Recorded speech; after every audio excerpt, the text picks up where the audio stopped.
आज दिवसभरातल्या सगळ्या राजकीय बातम्यांचं विश्लेषण आपण या 0 आवर करणार आहोत। पण मंडळी, सुरुवातीला तुमच्यासाठी हेल्थ अलर्ट। आणि अलर्ट म्हणण्यापेक्षा आम्ही तुम्हाला आरोग्याच्या दृष्टीने खबरदारीची सूचना देतोय। कारण मुंबईत कालपासून धुरक्याची लाट आली आहे। तुम्ही नीट ऐकलत, धुरक, होय धुरक।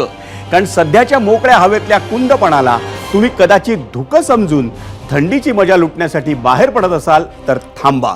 कारण मुंबईत सध्या धुक्याची नाही तर धुरक्याची लाट आली आहे। आणि आता यात काय फरक आहे तर पाण्याच्या बाष्पाचा एक प्रकार म्हणजे धुकं, पण त्याच धुक्यात जर धूर मिसळला की ते धुरकं तयार होतं। वेगवेगळे उद्योग, बांधकामं, महामार्गांची कामं, काही ठिकाणी वाहनांमधून तर काही ठिकाणी चिमण्यांमधून निघणारा धूर जेव्हा या धुक्यात मिसळून जातो ना, त्यावेळी धुरकं तयार होतं। आणि तेच धुरकं सध्या मुंबईतल्या अनेक भागांमधून दिसतंय। प्रामुख्याने दक्षिण मुंबईत तर या धुरक्याची मोठी लाट आहे। आता या धुरक्यामुळे काय होतं तर मंडळी, धुरक्याचे खूप दुष्परिणाम आहेत। जसं डोळे चुरचुरणं, घसा खवखवणं किंवा छातीत संसर्ग होणं। धुरक्यामुळे थेट श्वसनाचे आजार जडू शकतात। सध्या प्रत्येक शहरात वायू प्रदूषण आहे। त्यामुळे आता स्क्रीनवर दिसणारी स्थिती तुमच्या शहरात असेल तर मास्क वापरल्याशिवाय घराबाहेर पडू नका। कारण हे धुरकं तुमच्या आरोग्याला घातक ठरू शकतं।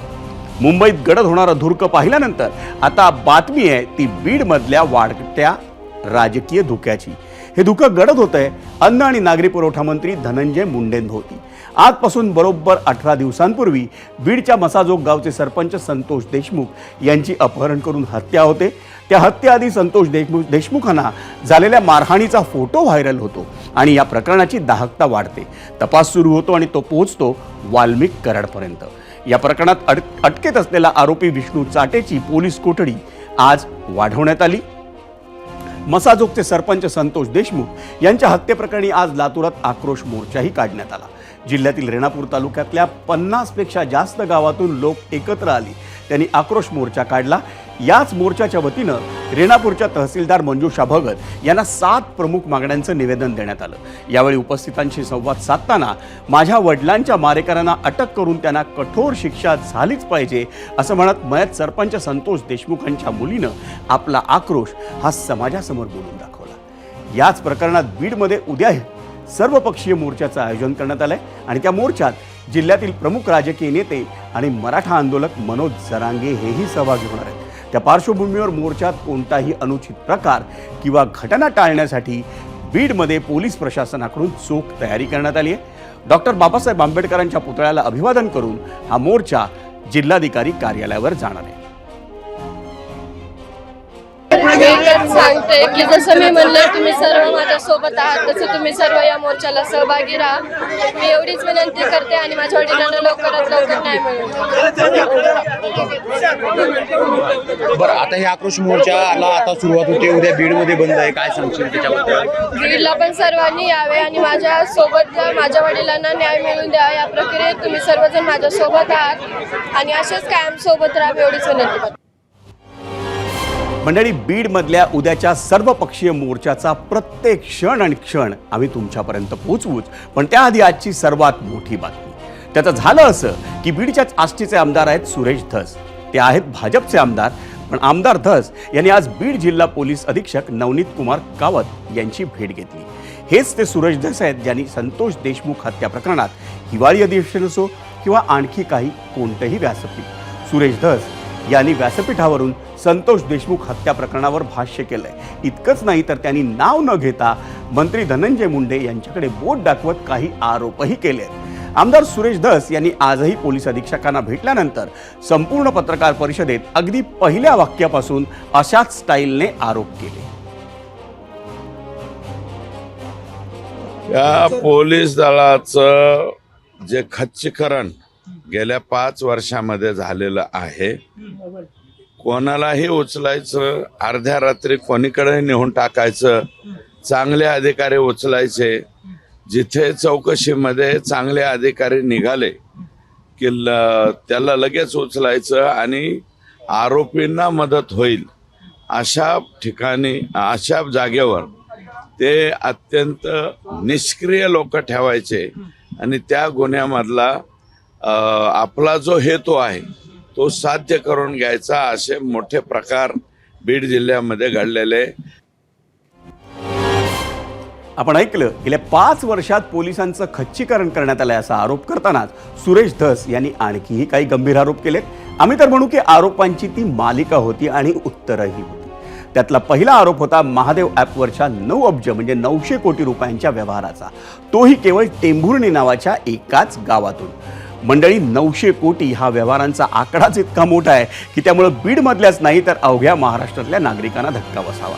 या आरोपाचं विश्लेषण करण्याआधी तो आरोप आपण नीट ऐकूया. एक प्रकरण महादेव ॲपच्या बाबतीतलं आहे आणि माझ्या मतदारसंघातलं एक टोकाचं गाव आहे टेंभुर्णी. या टेंभुर्णी गावाच्या तिथं एकाच व्यक्तीच्या नावावर गोविंदजी 9 अब्ज रुपयाचं ट्रान्झॅक्शन झालंय. 9 अब्ज. आता तुम्ही म्हणता 100 कोटीच्या वरती घोटाळा झाला तर ईडीची चौकशी लागली पाहिजे. तर 9 अब्ज रुपयाचं जर ट्रान्झॅक्शन एका सिंगल पर्सन वरती झाला असेल बीड जिल्ह्यामध्ये तर याच्यावरती कोणत्या यंत्रणेने हे तपासलं पाहिजे हे याचं उत्तर तुम्हीच द्या. काही आरोपींची आणि त्याची लिंक मलेशियापर्यंत जाते थेट. अशा गंभीर गुन्ह्यामध्ये सुद्धा अतिशय चुकीचं वागणारे पोलीस इथं ठेवलेत. अजूनही इतर ठिकाणी सुद्धा पोलीस दल हे निष्क्रिय स्वरूपाचं काही इथं दाखवलं गेलं. बीडमधल्या एकाच गावातून एकाच व्यक्तीच्या नावावर 900 कोटींचं ट्रान्झॅक्शन. मंडळी, या आरोपात सुरेश धस यांनी ज्या महादेव ॲपचं नाव घेतलं त्याची चर्चा खरं तर गेल्या अनेक महिन्यांपासून सुरू आहे. बड्या खेळाडूंचं खेळाडूंनाही याच महादेव ॲपशी संबंधातून चौकशीला सामोरं जावं लागलं होतं. आता महादेव ॲप काय आहे तर हे आहे बेटिंगचं ॲप. याच प्लॅटफॉर्मचा वापर करून सट्टेबाजी करण्यात येते. याच ॲपच्या माध्यमातून पोकर, क्रिकेट, फुटबॉलसारख्या खेळावर सट्टेबाजी करण्यात येत होती. 2019 साली सुरू झालेल्या या ॲपवर ईडीची नजर पडली आणि कारवाईचा धडाका सुरू झाला. त्यात अनेक बडे सेलिब्रिटीही ईडीच्या रडारवर आले होते आणि त्याच महादेव ॲपचं थेट बीड कनेक्शन सुरेश धस यांनी जोडलंय. तेही बीड जिल्ह्यातील टेंभुर्णी गावातील एका व्यक्तीच्या नावानं 9 अब्ज म्हणजे तब्बल 900 कोटी रुपयांचा व्यवहार झाल्याचं सांगत. बरं, ते इतक्यावरच थांबले नाहीत तर त्यांनी काही अभिनेत्रींची नावं घेतली. बीडमध्ये इव्हेंट मॅनेजमेंट पॉलिटिक्स पॅटर्न सुरू असल्याचा आरोपही त्यांनी केला. कुठले बी लोक येतात म्हणतात आकांची इथं 100 एकर आहे, 150 एकर आहे. आकांनी तिथं प्रचंड खर्च केलाय.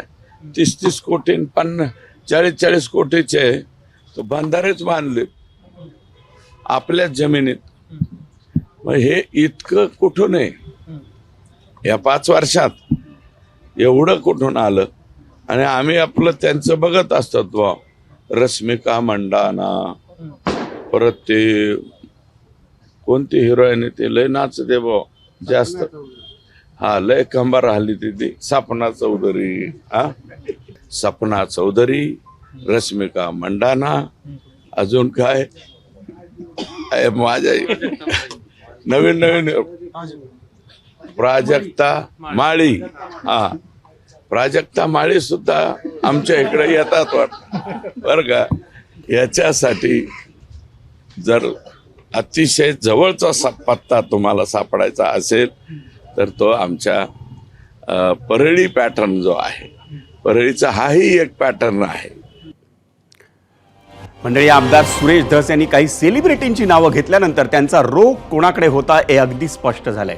कारण धस यांनी ज्या अभिनेत्रींची नावं घेतली आहेत त्या सगळ्या अभिनेत्री या मंत्री धनंजय मुंडेंच्या कार्यक्रमासाठी बीडमध्ये आल्या होत्या. सुरेश धस यांच्या आरोपांच्या मालिकेत पुढचा आरोप ठरला तो जमिनी लाटण्याचा. बीड जिल्ह्यातील शिरसाळा गावाचं उदाहरण देऊन त्यांनी परळीत गँग्स ऑफ वासेपूर झाल्याचा पुन्हा एकदा उल्लेख केला. शिरसाळाला माननीय पंडित अण्णांचं नाव दिलंय. 3 वर्षापासून गाळे बांधकाम होऊन पूर्ण आहे. तर तुम्हाला सांगतो उद्घाटन का व्हायना त्याचं, त्या गाळ्यांचं उद्घाटन का व्हायना का? त्याचं कारण असं आहे की ते सगळे गाळे हे गायरान जमिनीवर बांधले गेलेले आहेत. शिरसाळा गावामध्ये यांचेच बगल बच्चे आकांचे जे कार्यकर्ते मग आकांच्या भरोशाशिवाय झालंय का? 600 वीट भट्ट्यात तिथं 600 वीट भट्ट्या शिरसाळ्याला 600 वीट भट्ट्यापैकी 300 वीट भट्ट्या इल्लीगल जागेवरती आहेत, म्हणजे गायरान जागेवरती आहेत. एक मंदिर होतं, देवीचं मंदिर का कशाचं, त्या मंदिराला जवळपास 8 एकर जागा होती. आता 8 एकर जागा गायरानामध्ये होता, ते जमीन 8 एकर जागा होती. आता 8 एकर जागेपैकी त्या देवीला जायलाच रस्ता राहिला नाही. तिथं बंजारा समाजाच्या लोकांची जागा होती. बंजारा समाजाला सुद्धा उठून लावलं गेलं. मंडळी, अगदी 2च दिवसांपूर्वी आष्टीचे हे भाजपचे आमदार सुरेश धस आपल्या 0 ओव्हरच्याच कार्यक्रमात आले होते. त्यावेळी त्यांनी एक मागणी केली होती. तुमच्या आठवणीसाठी पुन्हा एकदा सांगतो, बीडमध्ये गुन्हेगारी वाढली आहे आणि संतोष देशमुख यांच्या हत्येनंतर तर इथली कायदा आणि सुव्यवस्था हाताबाहेर गेली आहे. त्यामुळे मुख्यमंत्री देवेंद्र फडणवीस किंवा दोन्ही उपमुख्यमंत्र्यांपैकी कुणीतरी एकानं बीडचा पालकमंत्री व्हावं अशी विनंतीवजा मागणी धस यांनी आपल्याच 0 ओव्हरमध्ये केली होती. त्याच पालकमंत्री पदावरून काल धनंजय मुंडेंनी एक वक्तव्य केलं होतं. मग काय, आज सुरेश धस यांनी त्याच वक्तव्यावर पलटवार केला आणि त्याचा संबंध थेट संतोष देशमुखांच्या हत्येशी जोडला. पाहूयात काय म्हणाले ते. धनो भाऊ, मी कालच सांगितलं की आपलं विमान 60,000 खाली आणा. तुम्हाला राजकारण सुसायला लागले, तुम्हाला पालकमंत्रीपद दिसायला लागले, तुमचं पालकमंत्रीपद तुम्हाला लखला.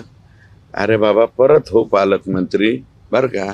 आमचं लेकरो मेले त्याचे अर्थ किंकाळी आम्ही मांडतोय आणि त्याचे जे आरोपी आहेत ते पकडण्याचा प्रयत्न करतो. कशाचा पालकमंत्री? कुठून आणलाय बाबा ही जत्रा? आणि माझा घेरलंय, मला आमको केलं. तुला कोणी घेरलं बाबा? आम्ही कशाला घेरू? माझं नाव खराब करण्यासाठी अगदी मंत्रिपदाची शपथ घ्यायच्या अगोदरपासून मंत्री म्हणून शपथ घेतल्यानंतर विभाग कुठला मिळावा न मिळावा याच्यासाठी, आणि त्याच्यानंतर बीडचं पालकमंत्री कुणी व्हावं कुणी न व्हावं, आता हा सगळा विषय मी माझ्या पक्षाचे नेतृत्व आदरणीय अजितदादांकडे आणि राज्याच्या मुख्यमंत्र्यांकडे दिलेत. आता या प्रकरणामध्ये मला मीडिया ट्रायल करून त्याचा उद्देश काय असू शकतो त्यांना, तर मला पूर्णपणानं समाजकारणातनं आणि राजकारणातनं उठवणं. सुरेश धस यांनी फक्त पालकमंत्री पदावरूनच नाही तर आणखी एका वक्तव्यावरूनही धनंजय मुंडेंवर पलटवार केला. विषय होता वाल्मिक कराडचा. हे नाव संतोष देशमुख प्रकरणात सर्वाधिक चर्चेत आहे. त्याच्यावर खंडणीसह अनेक गुन्ह्यांची नोंद आहे. इतकंच नाही तर संतोष देशमुख प्रकरणाशीही त्याचं नाव जोडण्यात येते. त्यामुळे वाल्मिक कराडची चौकशी व्हावी अशी मागणी विरोधकांकडून अनेक वेळा झाली आहे. पण तो फरार आहे आणि त्यामुळेच विरोधकही आक्रमक झाले. मंडळी, इतकंच नाही तर मित्रपक्षातील आमदारही धनंजय मुंडेंना टार्गेट करताना दिसत आहेत. त्यावर काल धनंजय मुंडेंनी उत्तरही दिलं. वाल्मिक कराड माझ्या जवळचा आहे हे आरोप होत आहेत, पण ते सुरेश धस यांच्याही जवळचे आहेत असं मुंडे म्हणाले. मग काय, त्यावरही आज उत्तर आलं.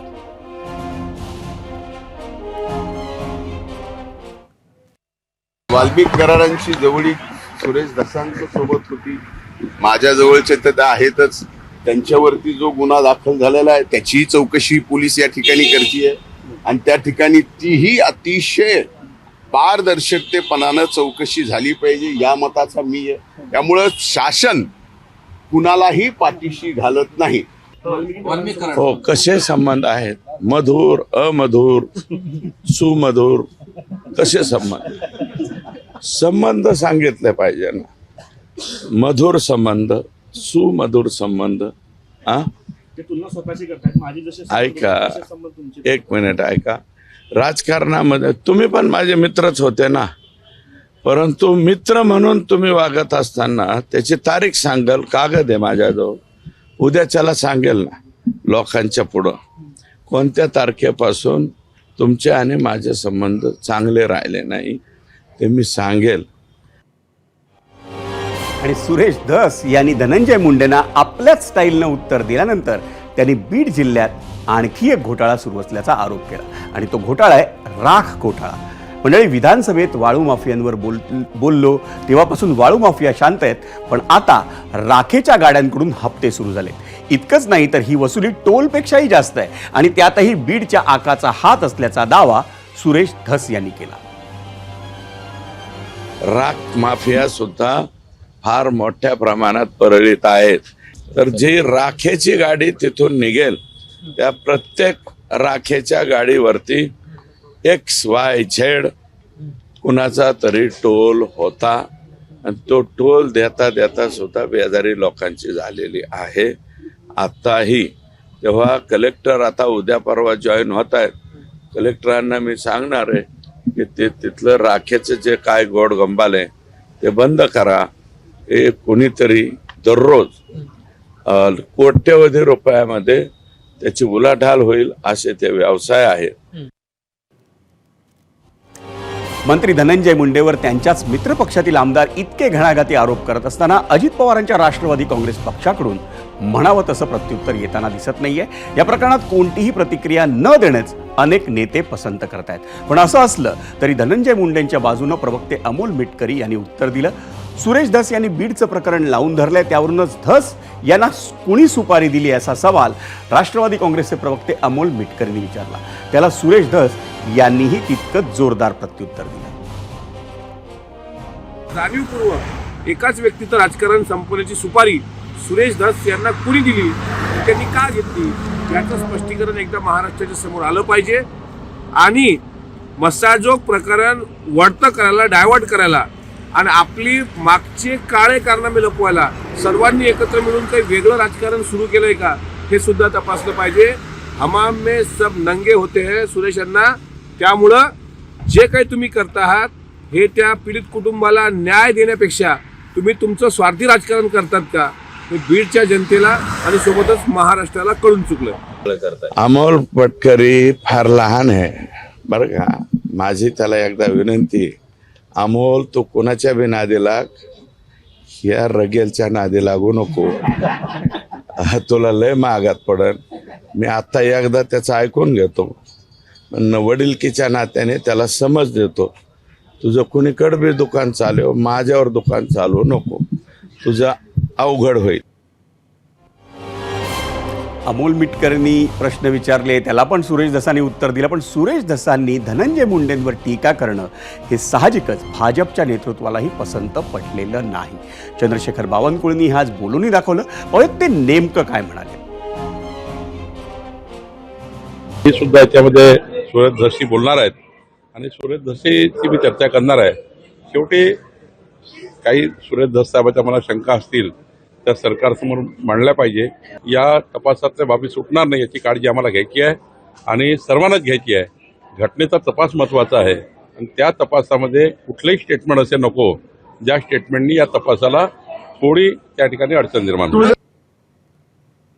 मंडळी, सध्या धनंजय मुंडेंवर आरोप आणि टीका करणारे सुरेश धस हे एकटेच नाहीयेत. अजित पवारांच्या राष्ट्रवादी काँग्रेसचे आमदार प्रकाश सोळंके यांनीही धनंजय मुंडेंवर टीका केली आहे. तर संदीप क्षीरसागर आणि बजरंग सोनावणे यांनीही मुंडेंवर जोरदार हल्लाबोल केला आहे. फास्ट ट्रॅकवरती ही केस घ्या, 3-4 महिन्यात निकालला तोपर्यंत तुम्ही राजीनामा द्या. धनंजय मुंडेचा राजीनामा? हो, मी काय पूर्ण जिल्हाच मागतोय. आणि 3-4 महिने काही नाही म्हणता तुम्ही त्याला सरेंडर करायला लावा, तपास करा, तपासातून सगळं निष्पन्न होऊन जाईल. दूध का दूध, पाणी का पाणी होऊन जाईल तुझा विषय. आता जे खंडणीच्या प्रकरणामध्ये आरोपी आहेत वाल्मिक कराड, त्यांच्या माध्यमातून एक प्रकारे कुठं ना कुठंतरी या सर्व प्रकाराला आमच्या जिल्ह्याचं नेतृत्व जबाबदार आहे असं म्हणलं तर काही चुकीचं ठरणार नाही. मी मागणी जी करतोय ती एकच म्हणतो की देवेंद्र फडणवीस साहेब मुख्यमंत्री आहेत, गृह खातं त्यांच्याकडेच आहे, त्यांनी आश्वासन देऊन आणखी 18 दिवस झाले तरी होत नाही. मग अजितदादांनी घ्यावा असं मी म्हणतोय. त्याचं कारण काय आहे की अजितदादांनी पालकमंत्री, कारण अजितदादाला सुद्धा कळल की या बीड जिल्ह्यामध्ये काय काय यांच्या पक्षामध्ये झालंय आणि कशामुळे हे सगळ्या घटना घडल्यात. कशा मुंडेंकडे आतापर्यंत होतं पण काही कायदा व्यवस्था काही सुधारली नाही, त्यामुळे दादांनी घ्यावं. नाही, सुधारली नाही म्हणण्यापेक्षा बिघडली असं म्हणतोय मी. सुधारली नाही, सुधारण्याचा विषय नका. बीडच्या मसाजोगमधल्या हत्या प्रकरणावरून संजय राऊतांनी धनंजय मुंडेंवर आणि मुख्यमंत्री देवेंद्र फडणवीसांवरही जोरदार हल्लाबोल केला. ज्या खुनाचा तपास सुरू आहे किंवा ज्या हत्यांचा तपास सुरू आहे तो जर निष्पक्ष व्हायचा असेल, निष्पक्षपणे व्हायचा असेल, पारदर्शक व्हायचा असेल, तर मी खात्रीनं सांगतो की एकही मुंडे सध्या तपास पूर्ण होईपर्यंत सत्तेत असता कामा नये आणि ही भूमिका त्यांनी स्वतःहून घ्यायला पाहिजे धनंजय मुंडे. बीडमध्ये काय चाललं आहे हे नवं नाही. संतोष देशमुखाचा खून त्यांना पचवता आला नाही, बस. त्यांनी गेले वर्षभरामध्ये 38 खून पचवले, पण एक खून जो आहे तो महाग पडतो. संतोष देशमुखच्या खुनाला वाचा फुटली आणि हा वाचा फुटलेला खून सगळ्यांची लक्तरं काढत बाहेर चाललेला आहे. आरोप आहेत आणि त्यांच्यावरती कारवाई होत नसेल तर त्याला जबाबदार या राज्याचे गृहमंत्री आहेत. गृहमंत्री कोणाला तरी वाचवत आहेत. गृहमंत्री हे दुबळे आहेत, कमजोर आहेत, हे यातून स्पष्ट होत आहे. मंडळी, मसाजोगचे सरपंच संतोष देशमुखांच्या हत्येला आज 18 दिवस झाले. काही आरोपी अजूनही फरार असल्याचा आरोप हा विरोधकांकडून होतोय. मोर्चाचं आयोजन करण्यात येत आहे, सत्ताधाऱ्यांनी कारवाई होणारच असं सांगून वेळ ते मारून नेत आहेत. या सगळ्यानंतर काही प्रश्न उपस्थित होत आहेत. पहिला प्रश्न म्हणजे इतके गंभीर आरोप होऊनही धनंजय मुंडे त्या आरोपांना उत्तर का देत नाहीये. दुसरा प्रश्न, वाल्मिक कराडची अजून साधी चौकशीही का होत नाहीये. तिसरा प्रश्न, आपलेच आमदार आपल्याच मंत्र्यांवर आरोप करत असताना मुख्यमंत्री आणि दोन्ही उपमुख्यमंत्री गप्प का.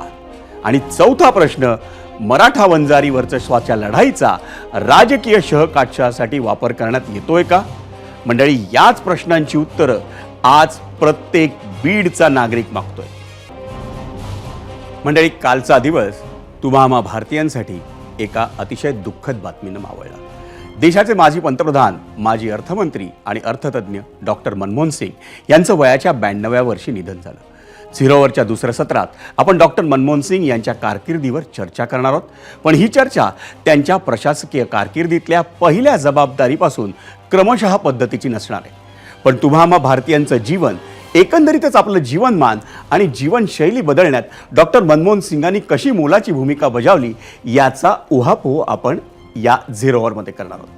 आपल्यातील जी मंडळी 50च्या पुढे असतील ना, त्यांनी लायसन्स राज आणि कोटा सिस्टीमचे तोटे भोगले असतील. त्या काळात टेलिफोन कनेक्शन मिळण्यासाठी मंडळी 10-10 वर्ष लागायची.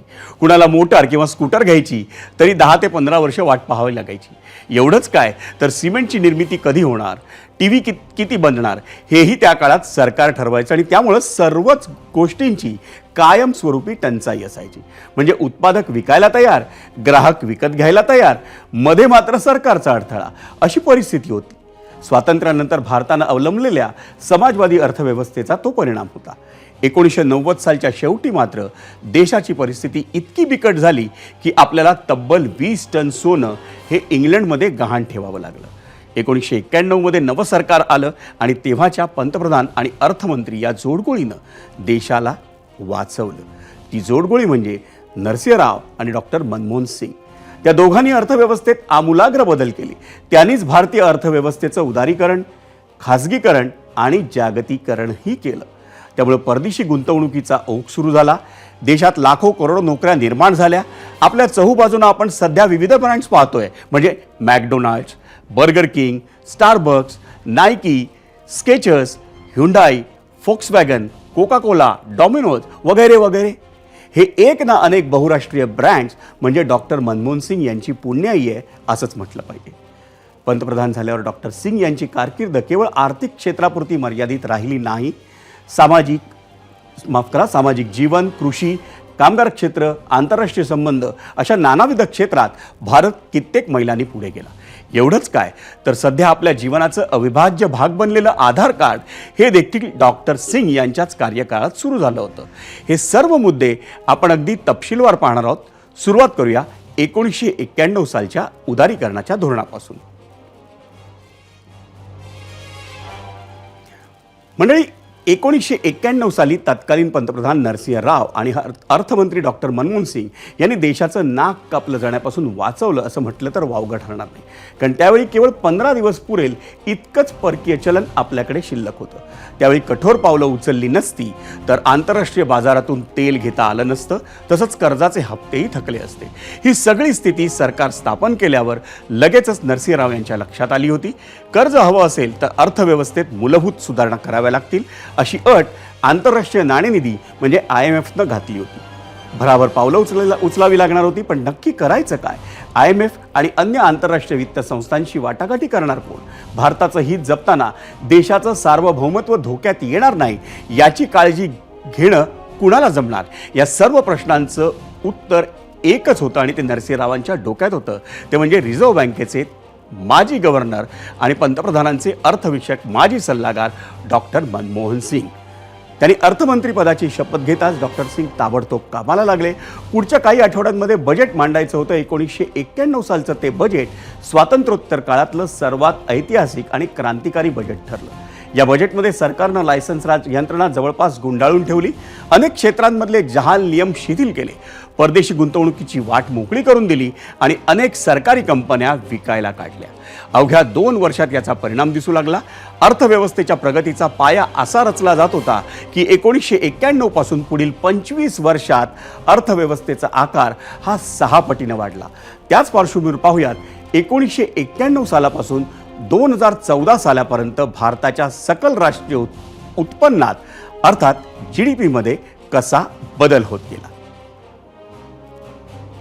आपण पाहतोय GDP डॉलरमध्ये अर्थात 1990 साली तो होता 32,000 कोटी, 1991 मध्ये तो झाला 27,000 कोटी आणि याच वर्षी डॉक्टर मनमोहन सिंग अर्थमंत्री झाले. त्यानंतर 1992 मध्ये तो 29,000 कोटीवर गेला. मग आपण पाहतोय 1993 साली GDP 30,000 कोटींवर गेला. 1994 साली 33,000 कोटींवर गेला. 1995 साली तो 36,000 कोटींवर गेला आणि 2000 साली तो 47,000 कोटी.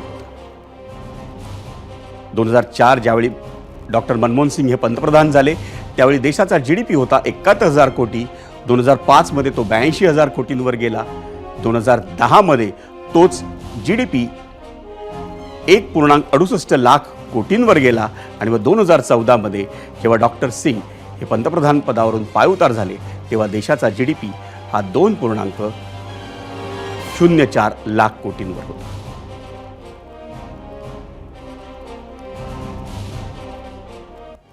मंडळी 2004 सालच्या एप्रिल मे मध्ये लोकसभा निवडणुका झाल्या आणि तत्कालीन पंतप्रधान अटल बिहारी वाजपेयींचा धक्कादायक पराभव झाला. सोनिया गांधी पंतप्रधान होणार अशी जोरदार चर्चा असताना ती संधी डॉक्टर मनमोहन सिंग यांना मिळाली. काँग्रेस पक्ष हा गेल्या अनेक दशकांपासून समाजवादी विचारसरणीचा, काही लोक त्याला मध्याच्या डावीकडचे असंही म्हणतात. डॉक्टर मनमोहन सिंग यांची प्रशासकीय कारकीर्दही याच विचारसरणीचा बोलबाला असणाऱ्या काळात सुरू झाली होती. पण पंतप्रधान बनल्यावर डॉक्टर सिंग यांनी आपली किंवा आपल्या पक्षाची विचारसरणी सामान्यांच्या हिताआड येऊ दिली नाही. 1991 साली त्यांनी अर्थव्यवस्थेत जे बदल केले होते आणि त्यामध्ये पुढे अटल बिहारी वाजपेयींनी भर घातली होती त्या बदलांचा सिलसिला डॉक्टर सिंग यांनी सुरू ठेवला. भारत अधिकाधिक उद्योगस्नेही आणि गुंतवणूकस्नेही होत गेला. नफा, गुंतवणूक आणि परदेशी गुंतवणूकदार यांना व्हिलन मानून ठरवलेली धोरणं रद्द करण्यात येत होती. पण कोट्यवधी भारतीय तरुणांच्या हाताला काम द्यायचं असेल तर गुंतवणूकदारांना हाकलून चालणार नाही हे डॉक्टर मनमोहन सिंग यांना कळत होतं. परिणामी 2004 सालापासून देशाचा GDP वाढत राहिला, मध्यमवर्ग वाढत गेला आणि अधिकाधिक ब्रँड्स भारतात आले. IT क्षेत्रामुळं नवा उच्च मध्यम वर्गही उदयास आला. पुणे, बंगळुरू, हैदराबाद, चेन्नई, गुडगाव, नॉयडा इथे टोलेजंग IT आणि कॉर्पोरेट पार्क्स उभी राहू लागली आणि बघता बघता भारतातील मध्यम वर्गाची संख्या ही 30 कोटींपर्यंत जाऊन पोहोचली. 2004 ते 2014 या 10 वर्षांमध्ये भारताच्या GDPचा वाढीचा दर हा सरासरी 7.7% इतका होता. मंडळी, याच पार्श्वभूमीवर पाहूयात डॉक्टर मनमोहन सिंग यांच्या पंतप्रधान पदाच्या सर्व वर्षांमध्ये GDP वाढीचा दर नेमका कसा होता. आपण पाहतोय जेव्हा डॉक्टर मनमोहन सिंग हे देशाचे पंतप्रधान होते तेव्हाचा GDP वाढीचा दर 2004 साली 7.5%, 2005 साली तो 9%, 2006 साली तो 9.6% होता, 2007 साली 8.7%, 2008 साली 6.7%, 2009 साली 7.9%, 2010 साली 8.5%, 2011 साली 5.2%, 2012 साली 5.5%, 2013ला 6.4% आणि 2014ला 7.4%.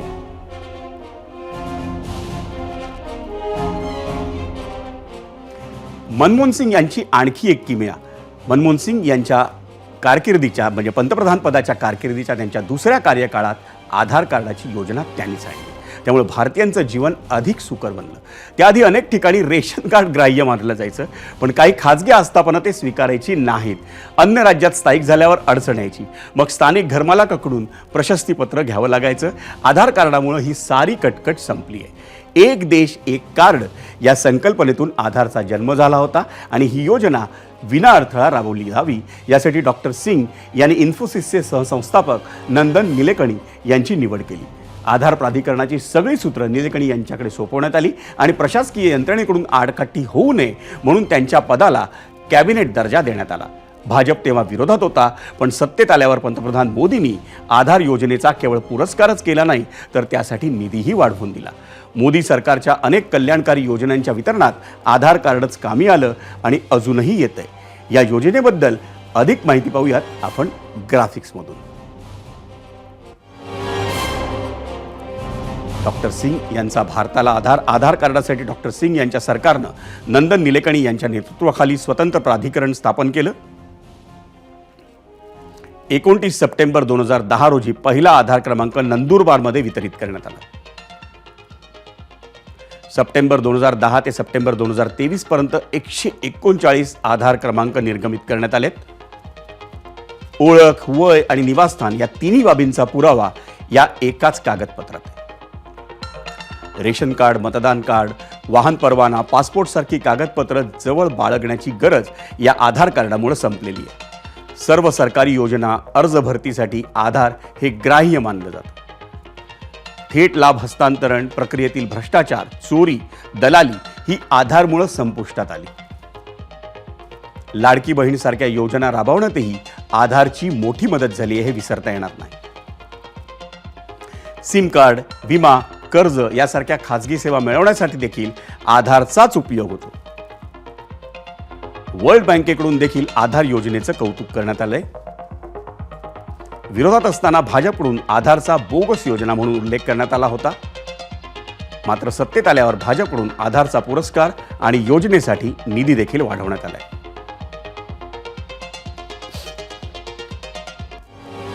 मंडळी, डॉक्टर सिंग यांची कारकीर्द आणखी एका अतिशय मोठ्या कारणामुळे ऐतिहासिक ठरते आणि ते कारण म्हणजे त्यांनी सर्वसामान्यांसाठी बनवलेले कायदे.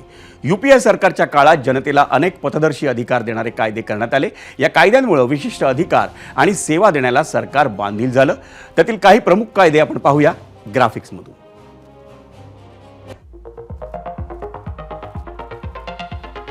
UPAचे सरकारचे महत्त्वाचे कायदे: राष्ट्रीय ग्रामीण आरोग्य अभियान, वन अधिकार कायदा, भूसंपादन कायदा 2013चा,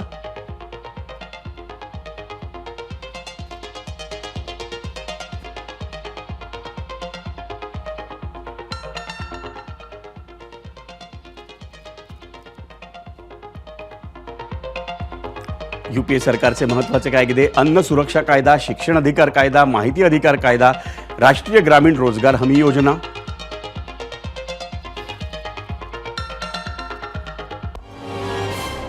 मंडळी, आपण गेल्या काही काळापासून डॉक्टर मनमोहन सिंग यांनी देशाला दिलेल्या देणग्यांविषयी बोलत होतो. एक अर्थमंत्री, एक पंतप्रधान म्हणून मनमोहन सिंग हे मोठे होतेच, पण त्यांनी केम्ब्रिज आणि ऑक्सफर्ड सारख्या विद्यापीठातून उच्च शिक्षणही घेतलेलं होतं.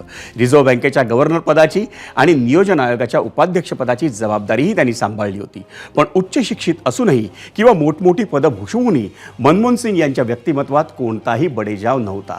त्यांची राहणी ही अतिशय साधी होती. मंडळी, तुम्हीही मनमोहन सिंगांच्या साधेपणाच्या अनेक गोष्टी आजवर ऐकल्या असतील. अशीच एक गोष्ट तुम्हाला सांगणार आहेत उत्तर प्रदेशच्या योगी सरकारमधले राज्यमंत्री असीम अरुण. भाजप शासित राज्य सरकारमधले एक राज्यमंत्री माजी पंतप्रधान डॉक्टर मनमोहन सिंग यांच्याविषयी बोलणार म्हणून तुम्हाला आश्चर्य वाटलं असेल ना, पण तुम्हाला सांगतो मनमोहन सिंग यांच्या पंतप्रधानपदाच्या पहिल्या टर्ममध्ये म्हणजे 2004 ते 2007 अशी सलग 3 वर्ष उत्तर प्रदेशचे आजचे राज्यमंत्री असीम अरुण हे पंतप्रधानांच्या विशेष सुरक्षा कवचातील एक अधिकारी होते. ऐकूया त्यांच्याकडूनच मनमोहन सिंगाविषयी. उनकी एक मारुति 800 गाड़ी थी जिसकी चर्चा पहले भी बहुत बार हुई है. जब प्राइम मिनिस्टर बने तो जाहिर बात है उनके साथ गाड़ी भी आ गई और पीएम हाउस में वो गाड़ी पार्क रहती थी. तो उस समय नई नई BMW कार्स SP जी ने खरीदनी थी. तो मनमोहन सिंह जी बहुत असहज महसूस करते थे, बोलते कि नहीं मैं इस गाड़ी में नहीं बैठूंगा. तो हम उनको समझाते थे कि सर ये आपके वैभव के लिए, ऐश्वर्य के लिए गाड़ी नहीं है, इसके सिक्योरिटी फीचर्स बहुत अच्छे हैं, इस वजह से हम चाहते हैं आप इस गाड़ी में बैठें. आप देश के प्रधानमंत्री हैं, आपको बहुत खतरा है. तो मान जाते थे इस बात को, लेकिन साथ साथ अपनी मारुति 800 की ओर जरूर देखते थे. म्हणजे राज्यातलं देशातलं राजकीय वातावरण सध्या खूप गढूळ झालंय. पण अवघ्या काही वर्षांपर्यंत संसदेतलं वातावरण हे आदरपूर्वक म्हणजे एकमेकांविषयी आदरपूर्वक आणि एकमेकांविषयी विनयशील असायचं. UPA सरकारच्या कार्यकाळात अनेक घोटाळ्यांचे आरोप झाले. तत्कालीन विरोधी पक्षनेत्या सुषमा स्वराज यांनी एका शेअरमधून डॉक्टर मनमोहन सिंग यांच्यावर पडखर टीकाही केली होती. पण नंतर डॉक्टर सिंग यांनी देखील शेरो शायरीच्या माध्यमातून त्याला उत्तर दिलं होतं. आपण पाहूया त्यांनी काय उत्तर दिलं होतं आणि सुषमा स्वराज यांनी काय टीका. माना कि तेरी दीद के काबिल नहीं हूं मैं,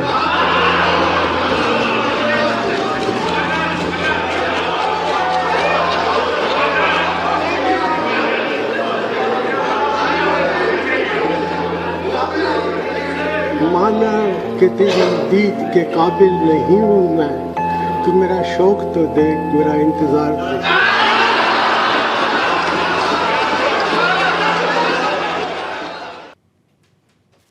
आज एक शेर पूछ करके मैं आपसे जवाब पूछना चाहती हूँ. तू इधर उधर की ना बात कर, ये बता कि काफिला क्यों लूटा. तू इधर उधर की ना बात कर, ये बता कि काफिला क्यों लूटा. हमें रहजनों से गिरा नहीं, तेरी रहबरी का ख्याल है. माना कि तेरी दीद के काबिल नहीं हूं मैं,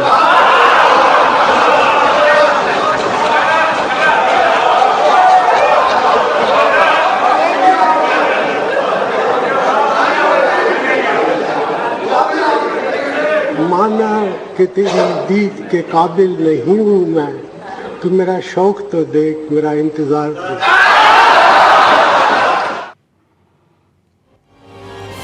मंडळी, समाज जीवनातील अनेक व्यक्तिरेखा, अनेक पात्र ही वर्तमानात नावारूपास येतात, चर्चेत असतात, माध्यमांच्या हेडलाईनमध्ये देखील असतात. पण काळ जसजसा सरतो ना, तेव्हा यातली अनेक पात्र ही विस्मृतीत जातात आणि इतिहासाच्या पटलावर अवघे काही प्रमुख नट सुरतात. 100 वर्षानंतर जेव्हा कुणी भारताचा इतिहास लिहायला गेल तेव्हा त्यात डॉक्टर मनमोहन सिंग यांचा समावेश हा करावाच लागेल. कारण 27 कोटी नागरिकांना गरिबी रेषेच्या वर आणणारा रोज रोज जन्माला येत नसतो. तो घडत असतो अपार कष्टानं, तळपत असतो असामान्य कर्तृत्वानं आणि झटत असतो सामान्यांप्रती असणाऱ्या पोटतिडकीनं. डॉक्टर मनमोहन सिंग याच श्रेणीतले होते. फाळणीपूर्व भारतातल्या पंजाबमधल्या गाह या खेड्यात त्यांचा जन्म झाला होता. शाळकरी वयात असतानाच त्यांना वीज उपलब्ध नव्हती. रस्त्यावरच्या दिव्याखाली बसून ते अभ्यास करायचे आणि तिथपासून वयाच्या 72व्या वर्षी भारताच्या पंतप्रधानपदी विराजमान होणं ही सोपी गोष्ट नाही मंडळी, आणि योगायोगाची तर अजिबात नाही. UPAच्या दुसऱ्या कार्यकाळात त्यांच्या सरकारवर अनेक आरोप झाले. मनमोहन सिंग यांच्यावर प्रचंड वैयक्तिक टीकाही झाली. कुणी मौन मोहन म्हणून त्यांना हिणवायचं, तर कुणी सायलेंट मोड पंतप्रधान म्हणायचं. डॉक्टर सिंग यांचा तोल कधीही सुटला नाही. पंतप्रधान म्हणून आपल्या शेवटच्या पत्रकार परिषदेत ते एवढंच म्हणाले की माध्यमांच्या तुलनेत इतिहास माझं मूल्यमापन अधिक दयाळूपणे करेल असं मला वाटतं, आणि आज ते गेल्यावर त्यांचे ते शब्द खरे ठरतील असंच वाटतंय. मंडळी, रोहित शर्माच्या भारतीय संघानं ऑस्ट्रेलिया दौऱ्यात आज यजमानांच्या वेगवान आक्रमणासमोर पुन्हा नांगी टाकली. मेलबर्नच्या चौथ्या कसोटीत दुसऱ्या दिवसअखेर भारताची 5/164 अशी केविलवाणी अवस्था झाली आहे. दुसऱ्या दिवसाचा खेळ थांबला त्यावेळी रिषभ पंत 6 आणि रवींद्र जाडेजा 4 धावांवर खेळत होते. त्याआधी या कसोटीत ऑस्ट्रेलियानं आदल्या दिवशीच्या 6/311 धावांवरून सर्व बाद 474 धावांची मजल मारली. स्टीव्ह स्मिथ आणि पॅट कमिन्सनं 7व्या विकेटसाठी 112 धावांची भागीदारी रचली. स्मिथनं 140 धावांची तर कमिन्सनं 49 धावांची खेळी उभारली. स्मिथ आणि कमिन्सनं दाखवलेली ती चिकाटी भारतीय फलंदाजांना काही दाखवता आली नाही. अपवाद फक्त यशस्वी जयस्वालचा. त्यानं 118 चेंडूत 82 धावांची खेळी करून भारतीय डावाचा पाया रचला. पण उर्वरित फलंदाजांना त्यावर धावांचा डोंगर उभारता आला नाही. त्यामुळे भारतीय संघ या कसोटीत अतिशय कठीण परिस्थितीत आहे.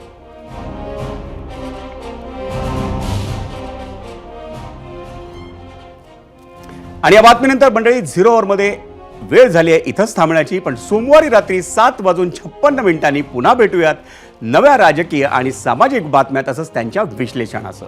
पण ताज्या अपडेटसाठी तुम्ही पाहत राहा फक्त आणि फक्त एबीपी माझा. एबीपी माझा, उघडा डोळे बघा नीट.